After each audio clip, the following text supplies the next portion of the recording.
DGP గారిని కలిసి వారిని కొన్ని విషయాలను ఒక రిప్రజెంటేషన్ను వారికి ఇవ్వటం జరిగింది.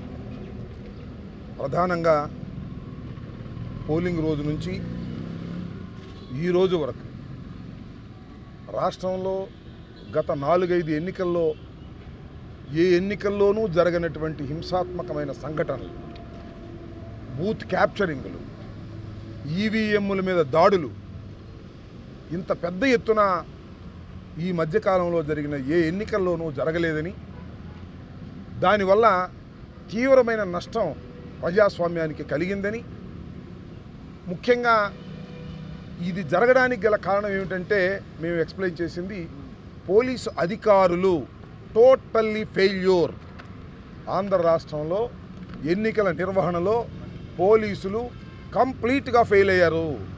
లా అండ్ ఆర్డర్ కంప్లీట్గా పోయింది. ఇష్టానుసారంగా బూతుల దగ్గర వ్యవహరించే పరిస్థితి వచ్చింది.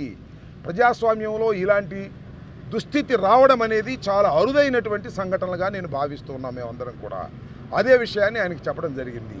ఇక్కడ ఇంకొకటి వ్యాలిడ్ పాయింట్ ఏంటంటే పోలీసు ఫెయిల్యూర్ అయ్యిందా లేక పోలీస్ వ్యవస్థలో కొంతమంది తెలుగుదేశంతో కొల్లుడయ్యారా అనేది మాకు అర్థం కానటువంటి అంశం. దాని మీద విచారణ జరపవలసిందిగా కూడా కోరాం. ఎక్కడైతే మాకు బాగా బలంగా ఓట్లు పడతాయి అనుకుంటారో అక్కడ పోలీస్ బందోబస్తు ఎక్కువ పెట్టారు. ఎక్కడైతే మాకు బలంగా ఓట్లు పడవు, తెలుగుదేశానికి అనుకూలంగా ఉంటాయి అనుకున్న చోట పోలీసులు పెట్టలేదు. అందువలన మా దగ్గరేమో వారు రౌడీజం చేయడానికి వీలు లేకోకుండా పోలీసులు పెట్టారు, సంతోషమే. కానీ ఆ బూతుల్లో రౌడీజం జరుగుతూ ఉంటే పోలీసులు మాత్రం ఒకళ్ళో ఇద్దరో ఉండి చూస్తూ ఊరుకున్నటువంటి సంఘటనలు మనం చూసాం, మేము ప్రత్యక్షంగా చూసాం. ముఖ్యంగా పల్నాడు జిల్లాలో కానీ మరొక జిల్లాలో కానీ ఎక్కడైనా సరే ఏదైనా ఒక హింస జరుగుతూ ఉంది, ఒక బూత్ను క్యాప్చర్ చేశారు, పోలీసు వారు వెళ్ళాలి అని మేము అనేక సార్లు ఫోన్ చేస్తే ఇదిగో వెళ్తున్నారు అదిగో వెళ్తున్నారని సినిమాలో లాగా అంతా అయిపోయిన తర్వాత, కొట్టుకున్న తర్వాత, ఈవీఎంలు పగిలిపోయిన తర్వాత అప్పుడు వెళ్ళినటువంటి సంఘటనలు కోకొల్లలుగా కనిపిస్తూ ఉన్నాయి.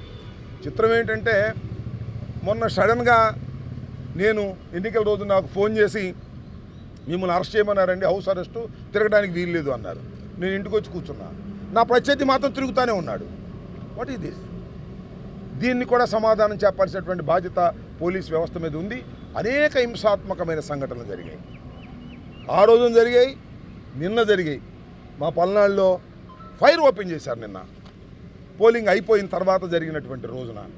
మళ్ళీ ఇవాళ అరెస్టులు చేస్తున్నారు. చాలా చిత్రంగా అనిపించింది నాకు. ఇవాళ కొంతమంది నాయకుల్ని అరెస్ట్ చేస్తున్నారు. ఎందుకంటే ప్రివెన్షన్ అంట, అంటే నేరాలు జరగకోకుండా ఆపటం కోసం. అది పెళ్ళంతా అయిపోయిన తర్వాత బాధ్యాలు మోయించినట్టుగా ఎన్నికల సమయం అయిపోయింది, వైలెన్స్ తగ్గాలనేటువంటి ప్రయత్నంలో ఉంది వాతావరణం. ఇవాళ అరెస్టులు చేసేటటువంటి ప్రయత్నం చేస్తున్నారు, ఇవాళ యాక్షన్ చేస్తున్నారు. మొన్నటిదాకానేమో కొల్యూషన్, ఇవాళ యాక్షన్. ఈ విధంగా చేస్తున్నారు. చాలా దురదృష్టకరమైనటువంటి పరిణామాలు ఇవాళ ఆంధ్ర రాష్ట్రంలో చోటు చేసుకోవడం చాలా బాధ కలిగించింది. అదే డీజీపీ గారికి కూడా చెప్పడం జరిగింది. మాకున్నటువంటి అవగాహన మేరకు ఎలక్షన్ కమిషన్ చాలామంది అధికారులు మార్చారు. ఐపీఎస్ అధికారులు మార్చారు, ఐఏఎస్ అధికారులు మార్చారు, కలెక్టర్లు మార్చారు, ఎస్పీని మార్చారు, డీజీపీని మార్చారు, ఇంకా పోలీస్ అధికారులను చాలా మార్చారు. They have they right. ప్రజాస్వామ్యంలో ఎన్నికలు సక్రమంగా జరగడం కోసం ఏదో వైఎస్ఆర్ కాంగ్రెస్ పార్టీ అధికారంలో ఉంది కాబట్టి ఆ అధికారులు ఉన్న అధికారులు మాకేదో సహాయం చేస్తారనేటువంటి అనుమానంతో తెలుగుదేశం పార్టీ వారు, బీజేపీ వారు లేదా జనసేన వారు ఇచ్చినటువంటి కంప్లైంట్స్ మీద మార్చారు. మారిస్తే ఏం జరగాలి? మెరుగైనటువంటి పద్ధతుల్లో ఎన్నికలు జరగాలి, అంతకన్నా ప్రశాంతంగా ఎన్నికలు జరగాలి. మా ప్రభుత్వంలో ఉన్నప్పుడు అధికారులు ఉంటే మాకు అనుకూలంగా ఉంటారనేటువంటి ఉద్దేశంతో మీరు మార్చారు. శభాష్. ప్రజాస్వామ్యంలో ఎలక్షన్ అథారిటీకి ఎన్నికల నోటిఫికేషన్ వచ్చిన తర్వాత వాళ్ళు మార్చొచ్చు. మార్చినటువంటి సంఘటనలు కూడా చాలా ఉన్నాయి, మాకే విధమైన అభ్యంతరం కూడా లేదు. కానీ మార్చిన తర్వాత ఎక్కువ జరిగాయే, ఎప్పుడు లేని విధంగా. గత ఎన్నికల్లో లేదు, అంతకుముందు 14 ఎన్నికల్లో లేదు ఇంత హింస. ఇవాళ అధికారులు మార్చిన తర్వాత హింస ఎందుకు జరుగుతూ ఉంది? కారణం ఏంటి? ఒకటి, మేము అనుమానపడుతున్నట్టు మీరు మార్చినటువంటి అధికారులకి ఇంక్లూడింగ్ డీజీపీకి కూడా సరైనట్టు అవగాహన లేదు రాష్ట్రం మీద. అలాగే ఎస్పీలు కొత్తగా పెట్టారు, వాళ్ళకి సరైనటువంటి అవగాహన లేదు ఏ ఊర్లో ఏంటి ఉంటుందని. అవగాహన లేనటువంటి మా ఆఫీసర్లు వేశారు. దానివల్ల అవగాహన లేకపోవడం వల్ల యాక్షన్ తీసుకోలేకపోయారు. నేను ఇప్పుడే డీజీపీ గారిని కలిసినప్పుడు అన్నాను, నేను ఎన్నికలకు ముందు వచ్చాను, అసలు మెన్ డిస్ట్రిబ్యూట్ చేసేటప్పటికే నాకు టైం సరిపోయింది అన్నాడు. అంటే ఆయన పరిస్థితి ఏంటి చెప్పండి, డీజీపీ గారి పరిస్థితి.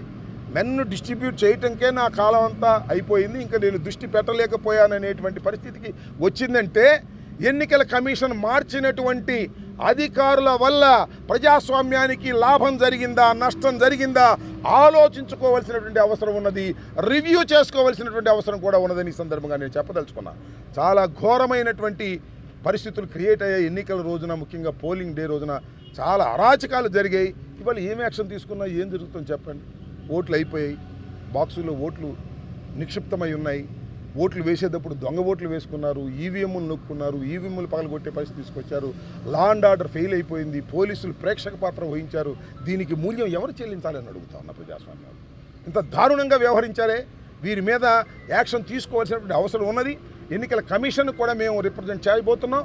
పోలీస్ అబ్జర్వర్ అని చెప్పేసి ఎవరినో పెట్టారు, ఆయన రిటైర్డ్ అధికారి, ఆయన ఏకపక్షంగా ఎక్కడో ఢిల్లీ నుంచి కబురు వస్తేనో, లేకపోతే పురంధరేశ్వరి గారు చెప్తేనో, లేకపోతే చంద్రబాబు నాయుడు గారు చెప్తేనో ప్రవర్తించే విధిగా వారికి అందుబాటులో ఉంటున్నాడు తప్ప ధర్మంగా చేసేటువంటి పరిస్థితి లేకపోవటం వల్లనే ఇలాంటి దారుణాలు జరిగాయనేది మా అభిప్రాయపడ్డాం. అదే విషయాల్ని డీజీపీ గారికి మేము ప్రజాస్వామ్య పద్ధతుల్లో వారికి వివరించాం. మళ్ళీ ఎలక్షన్ కమిషన్ కూడా కలిసి దీని మీద వివరిస్తాం. ఎన్నికలు అయిపోయిన తర్వాత కూడా హింస కొనసాగడం అనేది చాలా దారుణమైంది. This is the failure of the police department. Law and order టోటల్గా ఆంధ్ర రాష్ట్రంలో ఫెయిల్యూర్ ఉందని మేము భావిస్తున్నాం.